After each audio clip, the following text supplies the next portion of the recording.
How's it going, guys, and welcome to today's video. This evening I pulled the old Ford tractor here into the shop because I finally got the parts to do an upgrade that I've been needing to do for a long time. That's what's going on today on Farmer Tyler Ranch.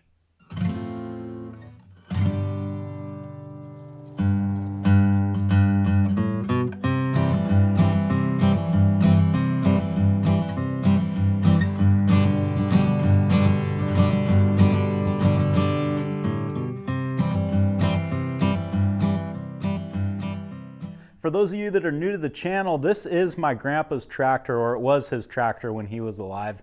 And I've spent the last year or so accumulating parts and kind of fixing it up little by little. This will never be a show quality restoration. The main goal with this tractor is just to get it to where it's user friendly and reliable, because I want to actually use it to feed cows on the ranch. Over the last year, I've done, well, what I would call a lot of work to this tractor, starting with building a new battery box for the 12-volt battery that powers our now 12-volt system, rewiring everything, replacing everything in the electrical system.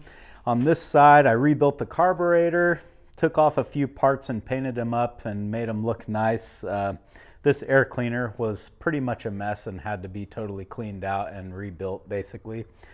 New tie rod ends, and the list goes on. But today I'm getting a part put on here that I have really been wanting, especially the last few months as I've been feeding in the morning while it's dark, and that is, I got some new headlights. The parts bench is ever growing here, and I seem to be accumulating parts a little bit faster than I'm getting them installed. But tonight my main focus is getting these nice, beautiful headlights installed on that tractor. I'm pretty sure that I have all the parts in the shop here to do this job, so let's jump into it. First, I need to get this old light off of here, and actually since I got my new lights, I realized that this isn't even a factory light. This is not the stock shape or color. So I don't know when this found its way onto the tractor. It was probably back in the 60s. Which means that it's probably not going to be that fun to get it off because this nut is pretty difficult to access on the back side, but we got to do it, so we're going to figure out a way to do it. Looking at this, I'm thinking that probably the easiest way to do it is to take this little, it looks like it's a 1/4-inch bolt holding this light on. If I take this out, this light assembly should slide off, and then I should be able to get a big crescent wrench on this square shaft, and hopefully I can just unthread it from the outside. If I have to get under here with a wrench, I think I can. Well, if that doesn't work, then we'll try something else. I'm thinking that needs 7/16, no metric bolts on this thing.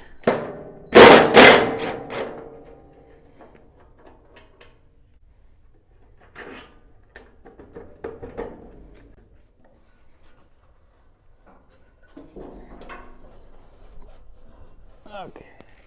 So that is just spinning, kind of like I thought it would.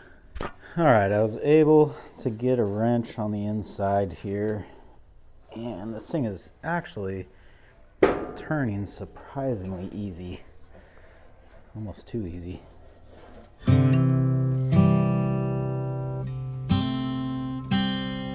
Well, this little mounting stud ended up breaking on me, but I'm perfectly fine with that because, to tell you the truth, I was about ready to just cut this thing off anyway because it was threading so tough.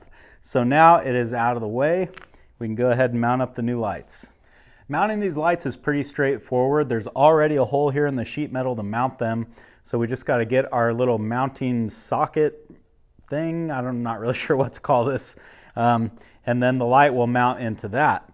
Now, one thing that I'm noticing right away is that all three of these things, the mounting socket, the light, and the tractor, are different colors. Now, I wouldn't expect the sheet metal on the tractor to match anything because it's so old. And looking at it, it more closely matches the socket here than it does the light. Now, reading up on these tractors a little bit, I found that from the factory, they didn't really all leave the factory the same color. Some of them were this more kind of dark, almost like a grayish cream color, and the others were more on the white side, like these parts. So the tractor is not scheduled for a paint job anytime soon, but when we do finally get to that point, we'll just have to make everything the same color then.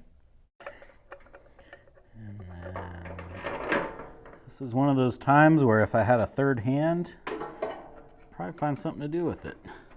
After wrestling with this thing for a few minutes, the only way that I found that works to get this tight, just because access is so bad, and I really don't want to pull this whole hood off.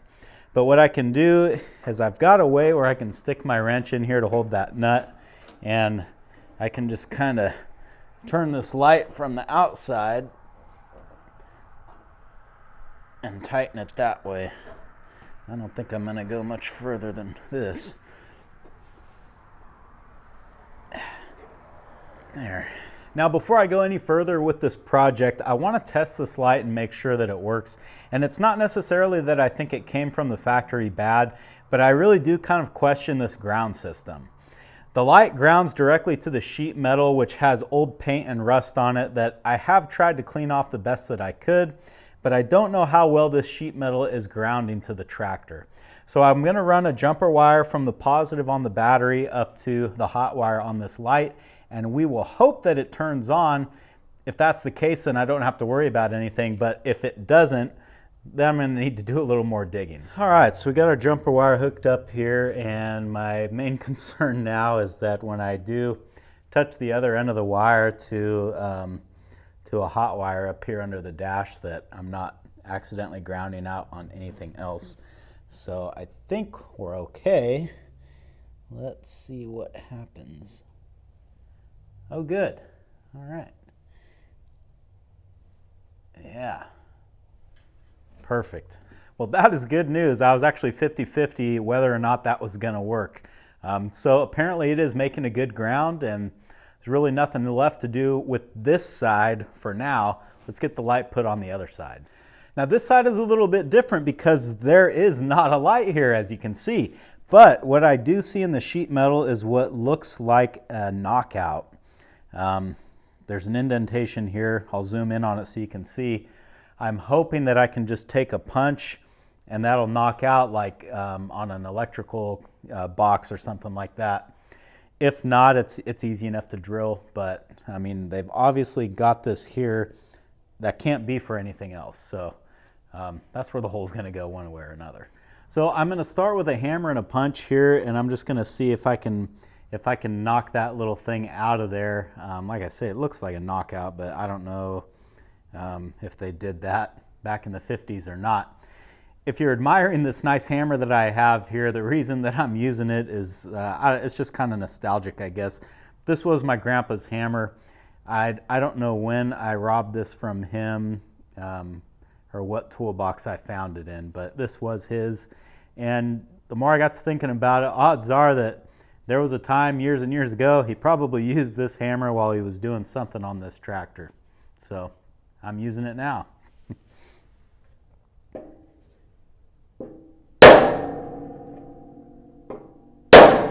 That's not budging, so either I need a bigger hammer or I need to go get my drill.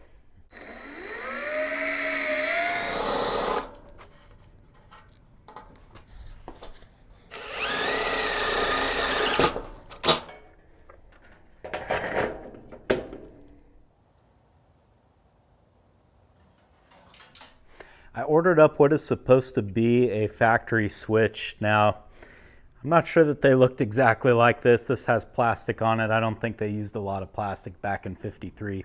But it does have the little glass fuse here, which is kind of cool.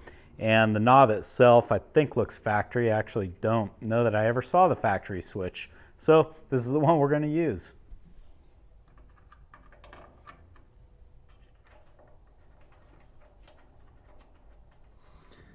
All right, now if we look under here, you can see that I've got this yellow wire going to one terminal on the switch.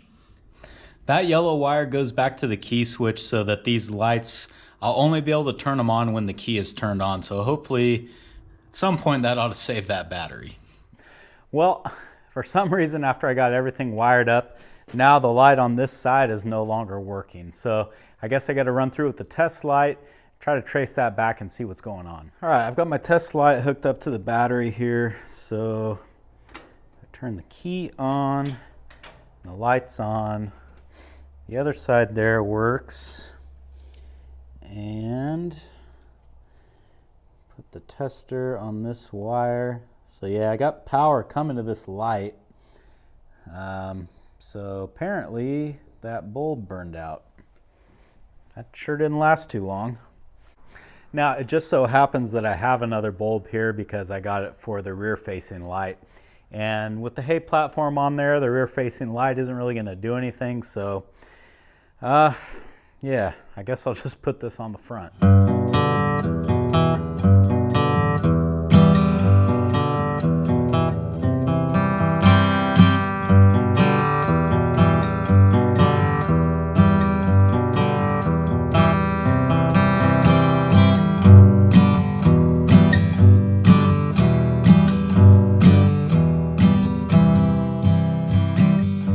Looks like I'm going to need to make a call to yesterday's tractors and see what the deal is. Hopefully they'll replace that bulb for me. I don't think it should have burned out quite that fast.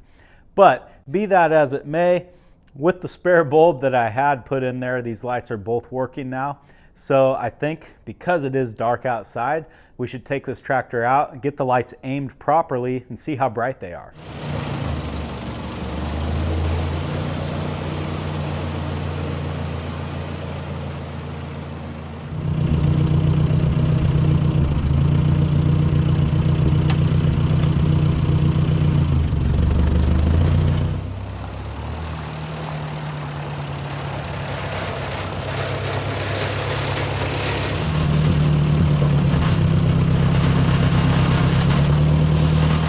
All right, after driving around a little bit, I'm actually really happy with where the lights are pointed right now, but I'd be doing myself a disservice if I didn't play around with them a little bit and see if I can get it even better than what it is.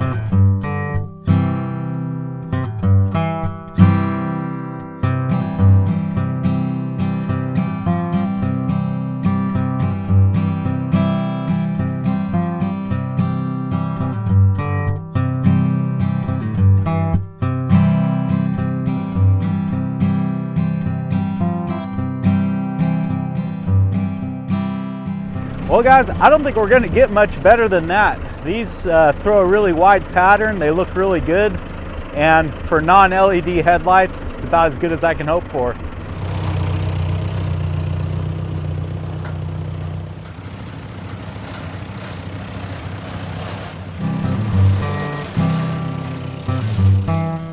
This is an upgrade that's been a long time coming on this tractor. In fact, ever since I got it running again this year, I've really been wanting headlights. I couldn't use the one that was on there because that was for 6 volt, and once we converted this to a 12 volt system, all of my 6 volt lights were useless. I'm glad I ended up going with the restoration quality lights. I think they look really good and they fit well on the tractor. In fact, now I feel like the front of this tractor kind of has a face. It looks the way that it was meant to look. Before we get out of here for the night, I just wanted to let you guys know that last week, in addition to starting our Instagram page, we also started a Patreon. So if you guys want to support the channel, that's another way that you can do it. Well, that is one more thing that I can check off the list for this tractor. And after driving around the yard here a little bit, I'm really starting to think that tomorrow morning when I'm feeding cows, I'm going to wonder why I didn't do this a lot sooner. Thanks for hanging out in the shop with me today, guys, and I hope I'll see you again on Farmer Tyler Ranch.